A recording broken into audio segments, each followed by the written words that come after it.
Hey everyone, welcome to exam Gurukul.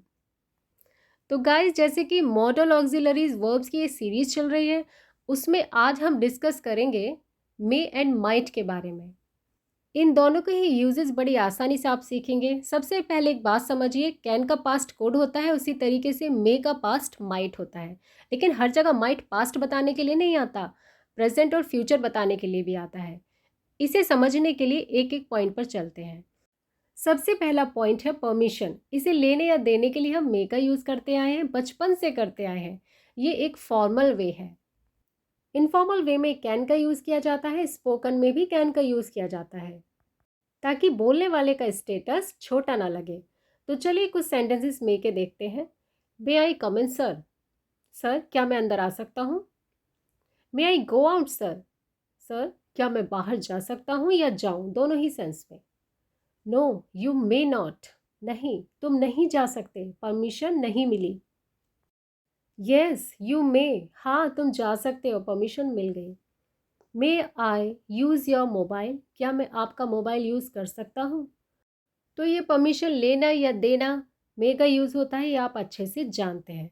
चलिए अब देखते हैं दूसरा पॉइंट, वो है ब्लेसिंग्स। इसके लिए हम मे का यूज़ करते हैं। ऑप्टेटिव सेंटेंस आपने अगर बनाने सीखे होंगे तो शायद याद होगा। क्या बोलते हैं हम? मे गॉड ब्लेस यू, भगवान आपका भला करे। मे गॉड फॉरगिव यू, भगवान आपको क्षमा करे। मे यू लिव लॉन्ग, आप दीर्घायु हो। May you enjoy the trip, आप यात्रा का आनंद ले। तो इस तरह से ब्लेसिंग्स देने के लिए, विशेस देने के लिए हम मे का यूज़ करते हैं। आप सभी शायद अच्छे से जानते भी होंगे। अब आते हैं तीसरे पॉइंट पर, जो बहुत ही ज़्यादा इम्पॉर्टेंट है इसे समझना। पॉसिबिलिटी एंड प्रोबेबिलिटी दिखाने के लिए, यानी संभावना दिखाने के लिए मे और माइट का यूज़ होता है। संभावना 50% तो मे, और संभावना 30% के अराउंड तो माइट। अब ये 30% और 50% कैसे समझेंगे? बड़े आराम से समझेंगे। ग्रामर का रूल है, समझाने के लिए घबराइए मत। देखिए, जैसे कि बादल हो रहे हैं आसमान में, बिल्कुल काले घने, और बिजली भी कड़क रही है, तो यानी बारिश होने की संभावना बहुत ज़्यादा है, 50% से ऊपर है। तब हम यूज़ करेंगे इट में रेन, यानी कि बारिश हो सकती है। 50 to 60% संभावना है, तब मे का यूज़ करेंगे। लेकिन आसमान में बादल हैं हल्के फुल्के, काले भी नहीं है ज़्यादा, हवा चल रही है बहुत ठंडी, लग तो रहा है बारिश हो सकती है, लेकिन संभावना ना 50% की भी आधी हो गई है, अराउंड 20 to 30% हो गई है। इस सेंस में हम अब यूज़ करेंगे माइट का, यानी कि बारिश हो सकती है। इट माइट रेन कहने से ही पता लग रहा है संभावना बहुत कम है। ये परसेंटेज सिर्फ बताने के लिए है कि किस सेंस में मे यूज़ होगा और किस सेंस में हम माइट का यूज़ करेंगे। ठीक है, तो चलिए अब आगे देखते हैं। प्रेजेंट और फ्यूचर की संभावना बताने के लिए मे बी का यूज़ होगा, माइट बी का यूज़ होगा। बी का मतलब होता है होना, मे बी माइट बी, ये स्टेट बता रहे हैं। लेकिन अगर एक्शन बताया जाए तो एक्शन यानी कि वर्ब की फर्स्ट फॉर्म, उसके साथ आईएनजी लगकर आएगा और कंटिन्यूस बन जाएगा। राइट, यानी हो रहा होगा, कर रहा होगा। एग्जाम्पल से समझिए, किसी ने आपसे पूछा, अरे भाई आपका भाई कहाँ है? अब आपको पक्का तो पता नहीं है, आपने अंदाज़ा लगाया और बोला ही मे बी स्लीपिंग नाउ, हो सकता है इस समय वो सो रहा हो। अब संभावना और भी कम है, तो आप बोल सकते हैं he might be sleeping now. तो इस तरीके से मे और माइट का यूज़ करेंगे। मे बी के साथ स्लीपिंग यानी वर्ब की फर्स्ट फॉर्म में आईएनजी आया है। अब अगला सेंटेंस देखिए, she may be wrong about this, शायद वो इस बारे में गलत हो, और भी संभावना कम है, तो आप यूज़ कीजिए माइट। अब नेक्स्ट देखिए, I may be late for work tomorrow, मुझे कल काम के लिए देर हो सकती है। ज़रूरी थोड़ा ना देर हो, बहुत कम चांसेस हैं, तो यूज़ करेंगे I might be late for work tomorrow.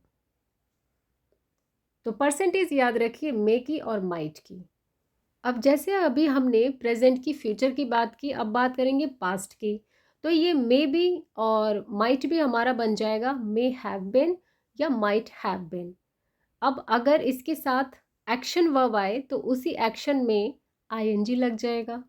Right, खाली होने की यानी स्टेट दिखाया जा रहा है तो may have been, might have been. अगर एक्शन बताया जा रहा है तो उसके साथ आप एक्शन में आईएनजी प्लस कर देंगे। एग्जाम्पल देखिए, शायद उस समय वह सो रहा होगा। किस समय?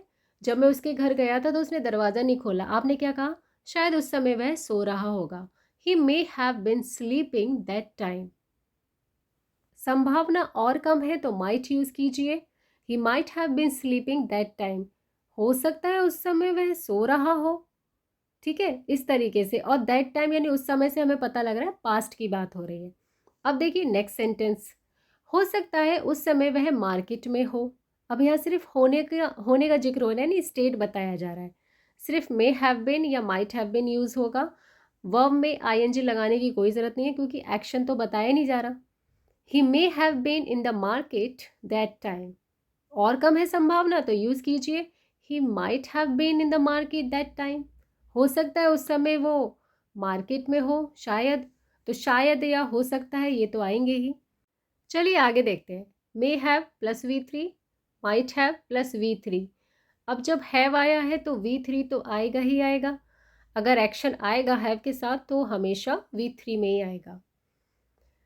परसेंटेज भी आपको पता है। अब इसका हिंदी में अगर मैं मीनिंग बताऊं तो निकल कर आएगा दोनों का, किया होगा या रहा होगा। ज़रा सिचुएशन समझिए। आपका बैग कहीं गुम हो गया है। अब आपके दोस्त ने किसी और की तरफ इशारा करके कहा he may have stolen your bag. शायद उसने तुम्हारा बैग चुराया हो। अब संभावना और कम है तो वो बोलेगा he might have stolen your bag. हो सकता है उसने तुम्हारा बैग चुराया हो।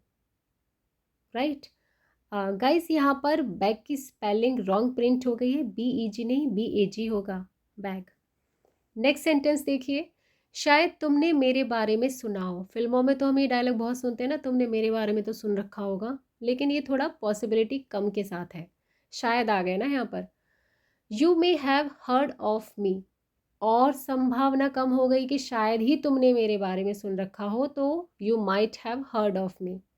अगला वाक्य देखिए। हो सकता है वह पुलिस स्टेशन चला गया हो। किसी से आपका झगड़ा हुआ और आपके दिमाग में आया he may have gone to the police station, लेकिन संभावना और कम है he might have gone to the police station.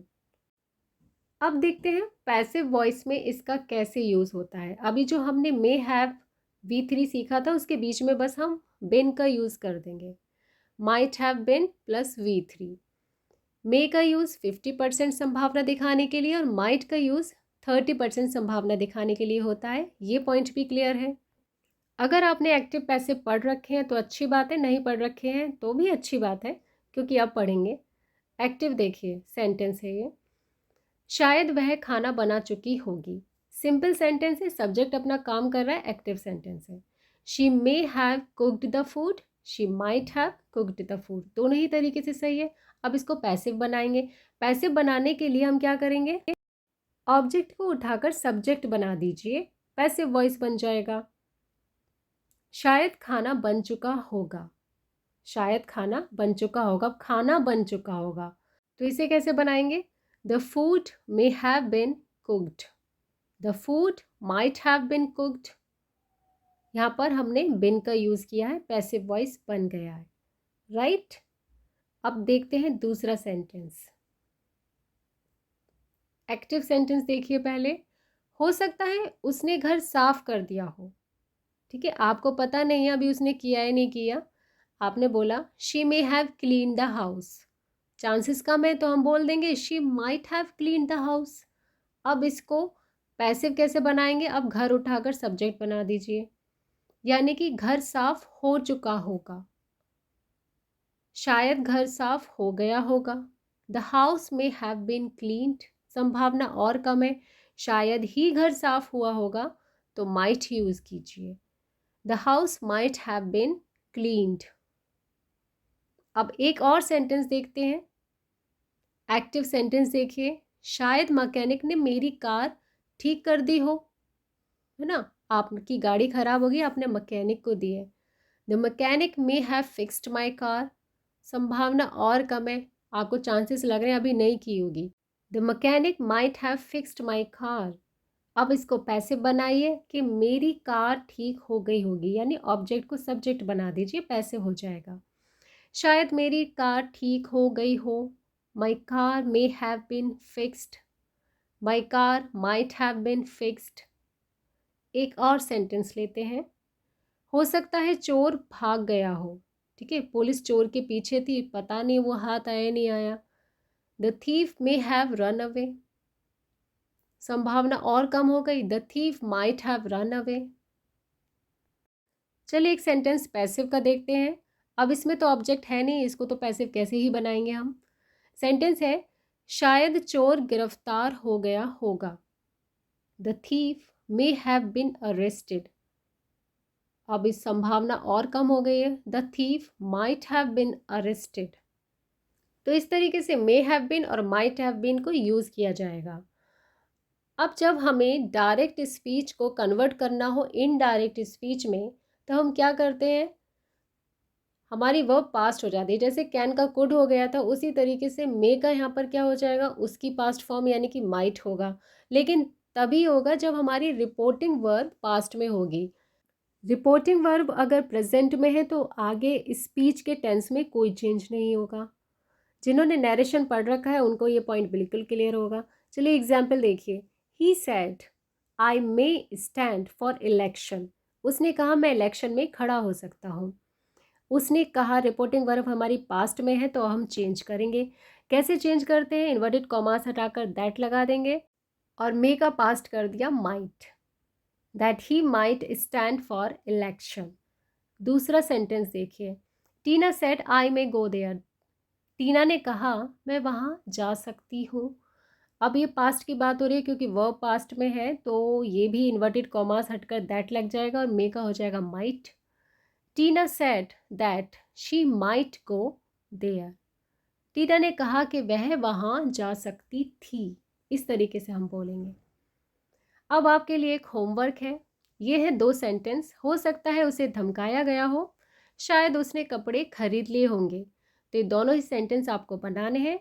एक मैं आपको यहाँ पर ज़रा हेल्प कर देती हूँ। धमकाने के लिए यूज़ होगा बुली। अब इन सेंटेंस को ज़रा ट्रांसलेट करके मुझे कमेंट में बताइए। वीडियो को लाइक कीजिए और सब्सक्राइब करना आप कैसे भूल सकते हैं। Please do subscribe. That's all for today.